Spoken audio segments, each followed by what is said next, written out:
Welcome back to Kearsarge Valley Magazine. Again, I'm here with Don Wright. Thank you, Don, for having us here today. Thank you. We're going to continue Don's amazing life story. And last week we talked about your time on the ranch and killing your own dinner. That was an interesting talk. And now let's transition to the Air Force. How did you get from a ranch in Mexico to the Air Force?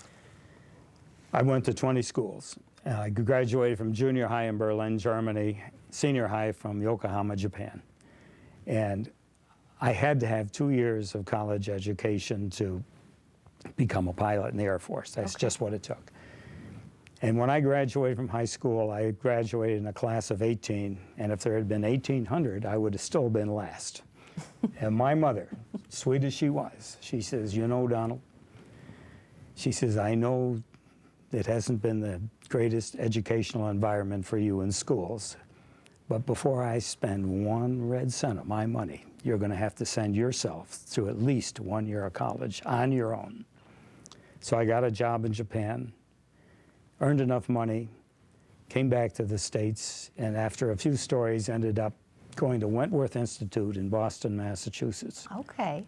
Perfect school for me. It was to become an A&P mechanic. And I got that license after 2 years, and I really didn't do badly in that school. Mathematically, I kind of hung on by my fingertips, but I imagined to squeak through. Okay.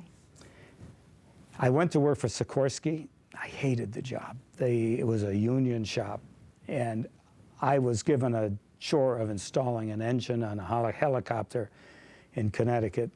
And it took me 6 hours to do it, and I had to do it in 50 hours. And I had to look busy. I just hated the job. So I ran down. I'd been there 3 months, 4 days, 10 hours, and 22 seconds. And I was suicidal. I went down to the post office, and I went in, and I said to the recruiter, I've got to get away from this. He said, "Sign right here." And so I signed right there. And out there were those silver wings of a pilot, and I knew that's what I wanted to do. As I mentioned, I had failed the Navy test, and I was not about to fail another one. Yeah. So I enlisted, and even that wasn't that easy because he said it's a 4-month delay because so many people want to come in the Air Force. And I said, "Oh, man." I said, "I've got an A&P license. You need me." And he called some major up in Connecticut, and he said, "We do need him." And I was on a bus 2 days later going to Sampson Air Force Base. And I found a home. I've always been around the military, and I had been to military school, and I like things military. I like the challenge, and I like the orderliness of it, and the ability in the military to move forward.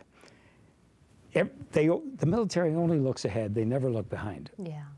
And my friends that are living at home, they were hanging around the corner watching the girls walk by, and that was their life, and I had a new life. Yeah. I became a mechanic on a Super Connie.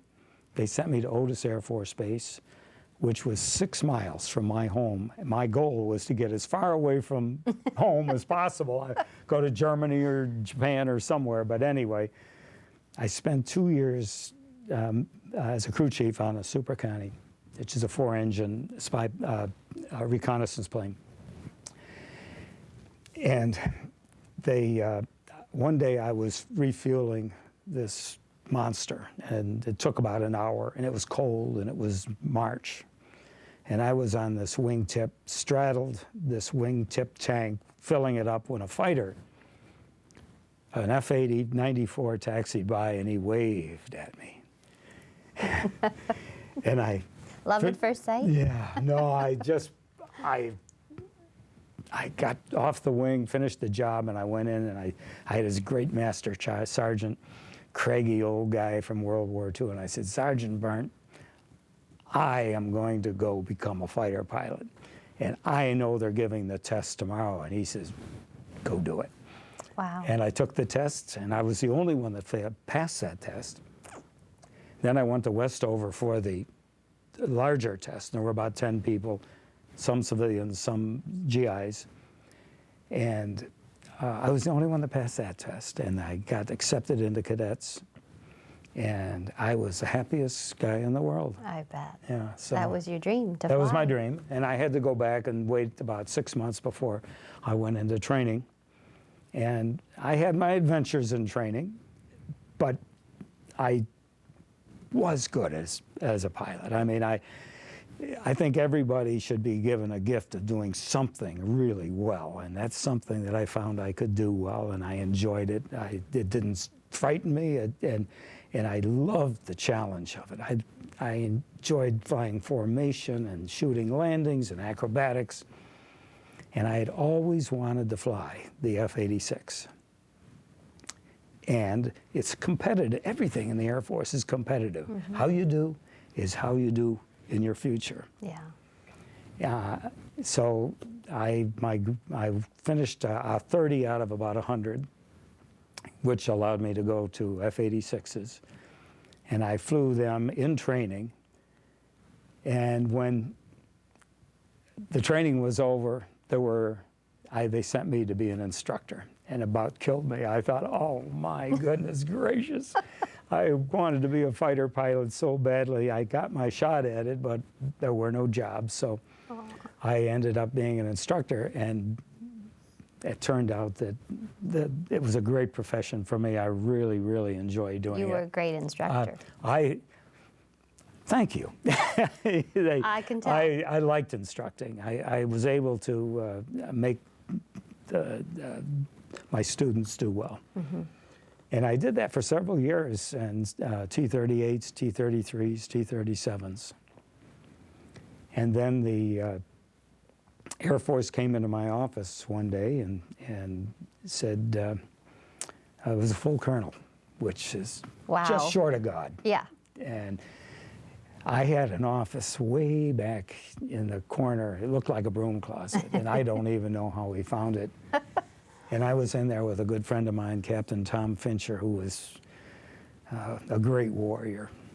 And we were sitting back there solving the Air Force's problems, how we would do it, like young officers will.